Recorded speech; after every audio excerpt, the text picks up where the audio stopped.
Assalamualaikum warahmatullahi wabarakatuh. Perkenalkan, saya Aminah Ramalia. Saya merupakan peserta pekerti gelombang 1 Universitas Bengkulu. Baiklah, pada kesempatan kali ini saya akan membahas tentang partisipasi anggota dalam koperasi. Adapun tujuan dari pembelajaran ini yaitu mahasiswa mampu menjelaskan konsep partisipasi anggota dalam koperasi. Lalu apa sih pengertian dari partisipasi anggota? Partisipasi anggota merupakan keterlibatan aktif anggota dalam seluruh kegiatan koperasi, baik dalam pengambilan keputusan, pemanfaatan layanan, maupun dalam pengawasan organisasi.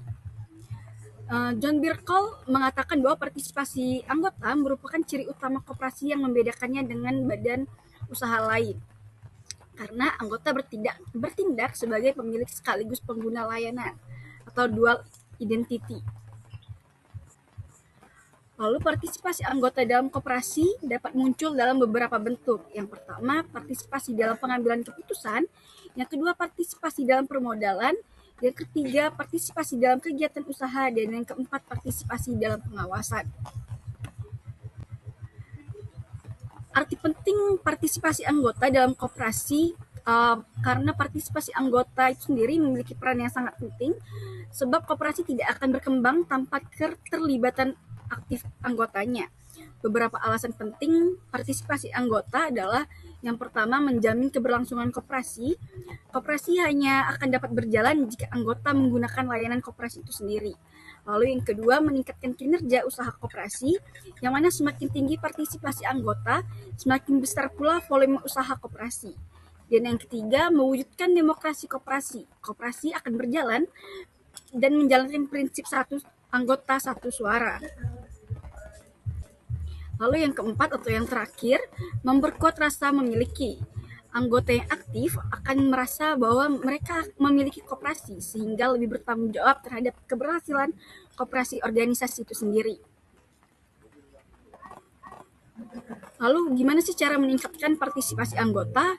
Partisipasi anggota itu tidak muncul secara otomatis, sehingga koperasi memang perlu menciptakan strategi untuk meningkatkannya.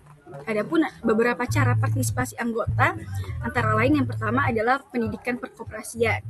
Anggota harus memahami apa itu nilai dan prinsip koperasi, manfaat koperasi, dan hak dan kewajiban koperasi. Lalu yang kedua, transparansi pengelolaan. Pengurus harus terbuka mengenai laporan keuangan, kegiatan usaha, dan pembagian sisa hasil usaha. Peningkatan layanan koperasian, jika koperasi memberikan manfaat nyata, maka anggota akan lebih aktif berpartisipasi. Lalu komunikasi organisasi yang baik, koperasi memang perlu membangun komunikasi yang intens dengan anggotanya. Dan yang ketiga adalah insentif ekonomi, pembagian sisa hasil usaha, harga yang lebih murah, dan bunga pinjaman yang lebih rendah, sehingga cara-cara tersebut dapat meningkatkan partisipasi anggota. Adapun rangsangan agar partisipasi anggota itu aktif dalam kegiatan koperasi, menurut literatur koperasi, rangsangan partisipasi dapat dibagi menjadi dua jenis. Yang pertama, rangsangan ekonomi, yang mana anggota terdorong berpartisipasi karena manfaat ekonomi yang didapatkan oleh anggota itu sendiri. Yang pertama, sisa hasil usaha yang menarik. Yang kedua, harga produk yang lebih murah. Dan yang ketiga, angka kredit yang lebih mudah. Dan yang terakhir adalah keuntungan usaha. Lalu yang kedua dari rangsangan non-ekonomi, partisipasi juga dapat dipicu oleh beberapa faktor sosial dan psikologis, seperti rasa kebersamaan, solidaritas sosial, kepercayaan terhadap kepengurusan, dan prestis terhadap anggota koperasi. Biaya partisipasi anggota dalam koperasi tidak selalu gratis. Anggota harus mengeluarkan biaya atau pengorbanan tertentu yang disebut dengan biaya partisipasi. Contohnya, biaya partisipasi dapat berupa biaya finansial, yaitu simpanan pokok, simpanan wajib, dan investasi dalam koperasi.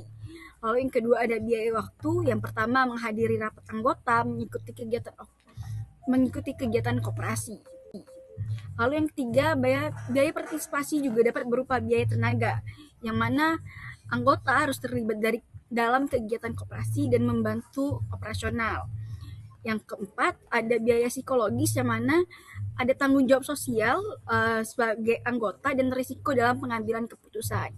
Jika biaya partisipasi lebih besar dari manfaat yang diterima, maka anggota cenderung pasif.